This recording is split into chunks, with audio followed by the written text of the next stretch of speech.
some knowledge transfers over. And I just like MOBAs, you know what I mean? Especially because it's like the only game genre I'm good at, you know? Like it's so frustrating going from playing Heroes of the Storm or Unite or even League with my friends and like just destroying everybody, knowing what to do, knowing how to position, got the mechanics, and then you take me into an FPS and I might as well be shooting paper mache bullets. All right, so when you're only good at one genre, when you're only good at that one genre, you try to take advantage of what you can. So that's kind of the logic there, you know. I tried Halo Infinite when that came out. Oh, can't do it. No idea what I'm doing. So I'm a MOBA man. The worst part about the release of Overwatch is that it is a MOBA in the wrong camera. And otherwise, I'd be great at it. I'm very, very, very much in agreement. And plus, you know, horrible motion sickness, which is, you know, bad luck. Oh yeah. I mean, it's what's up? Ah. We did like our Pokemon roster history. What's your MOBA history? Yeah, I also started playing League of Legends, but once HOTS came out, I have never been back. Not one time. I didn't dislike League at the end. It's just I preferred Heroes so much, and I've never really felt compelled to play League again. I think if I did want to play League again, I would probably play Wild Rift rather than League. Yeah. The mobile version of League, Wild Rift, just because the game is a little bit different and it's been like sped up a little bit and almost like, I don't want to say heroesified, but it is a more heroesified version of League, kind of like in a space in between the two. So if I was having a League itch, I think I would lean more Wild Rifty, but yeah, I started in League as well. Nice. I've never played Dota though. It's good. Yeah, they're all good. Yeah. You know, everybody always has to justify their choice of their specific thing within a certain genre by saying that everything else within that genre is garbage, right? If you play Halo, Call of Duty must be trash. And if you play League of Legends, then Heroes of the Storm must be trash, and all this and that. And it's just, it's so petty to me. You know what I mean? There's all these different things that you can appreciate about each one. That, you know, you're just locking yourself off of enjoyment if you're like, no, my game of choice is the correct choice. There's a lot of enjoyment to be had. Yeah, Dota is like Calvin Ball, if you ever read Calvin and Hobbes. You're playing a game, and there is a ball, but there's also like 20 other mini games going on around it, and you have to micromanage. You know, Spock playing 3D chess in Star Trek, but it's like StarCraft. You know, it feels too old for modern sensibilities, perhaps. I'm not quite sure, but getting on back to the Pokemon Unite. Kaiberries, you did a big old stream, and you said all your games were maybe not all of them. Too bold of a statement, but. There's one that sticks out in my mind that I'm salty about, but if it's only one game out of a whole night of games that you remember as being not good, then I feel like that was a pretty good night. I had a 5-game win streak, which was really cool, and then Omega Molecule, one of our viewers, showed up and jinxed me, pointing out that it was a 5-game win streak, and I immediately proceeded to lose. Thank you for that, Molecule. Appreciate that. This is real. Yeah, I wasn't acknowledging it. I could see it there because, you know, when you're queued up, it tells you that you're on your win streak and you're getting bonuses and stuff. And I just like, don't look at it. Don't talk about it. The Molecule just busts into the chat like a wrecking ball. Look at that 5-game win streak. Immediately lose. It was cursed from the moment the words left their lips. Yeah, I said it too. I'm like, how could you say that? I was like, you can't say that. You can't do that. And then, yeah, it's terrible. But overall, like, it's a positive win rate for the whole night. And I had a bunch of really, really good games. Nice. This actually, I think, was that game. The first loss. I think this was it. Shown on screen for our live audience right now. Yeah, I guess losing game is the one pick. My perfect selection. And you know what? It leads me into you said about characters, Pokemon needing balance. My lane buddy in this game, the one I lose, is Dragonite. And I maintain that I think Dragonite is underpowered. I know I don't like the character as a character, but as a player who would like things to be balanced, I think he needs a buff. I think he's not very good. I still have yet to see one in a game that felt impactful on either team. I've played against plenty of them, and they're still just kind of there.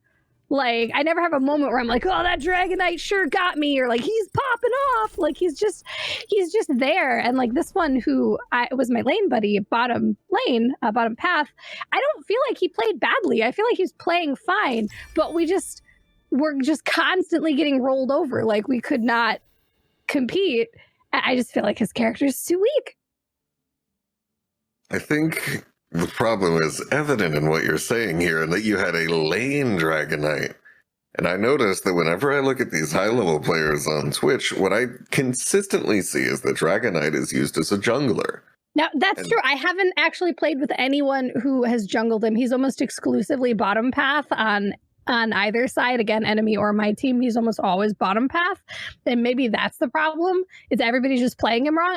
I don't want to like feel like I'm ragging on this person who's on the screen. I feel like they played just fine. I feel like it's that the tools that they had to use were not sufficient, and maybe that's it. Everybody is playing him in the wrong path. I don't know. He has gotten, in my experience, people can aim now. So he's better with time. I don't really have a good feel on what the power level is. Though I fought a team last night that was honestly all-arounders, and it destroyed. It was Charizard, Dragonite, Lucario, Zarina, and the fifth I completely forget because it didn't match my the thought I was having. But I was surrounded by all-arounders, and it felt awful. Like, it was so imposing. There was nothing we could do to break out. Everyone had so much health and so much damage. There was no weak point really to exploit. And it was absolutely terrifying. I also had a game that had 3 tanks and a bruiser. It was Blastoise, Mamoswine, I think it was Greedent, and then Zarina. And I also can't remember who the 5th was because it doesn't matter. But it was really fun. I was the Mamoswine in that sandwich, and it was a good time. This does make me wonder who is the most forgettable Pokemon, and if we're picking the same time. I think it's Talonflame, actually. I think Talonflame was the other one, which might actually be the most forgettable Pokemon. Talonflame is not forgettable. I have this. Talonflame can steal any objective ever, in my opinion. He is just the best at stealing things, like stealing Zapdos, stealing Dreadnought, because he can float above, completely untouchable, unCCable, unanythingable, and then drop down and get that last hit really easily. And it's just, I see, you see it happening. It's like images seconds before disaster, you know? Like you see Zapdos or Articuno getting lower, and then Talonflame's up there circling in the sky, and you know what he's going to do, and there's nothing you can do about it. You're just watching, helpless, pain in your eyes.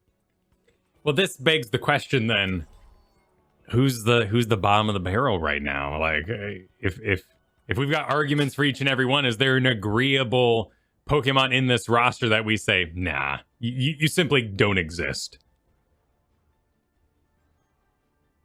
I'm going to maintain that, at least play-wise, it's Dragonite, because in my experiences, he's just there. He's not doing anything important or impactful or flashy.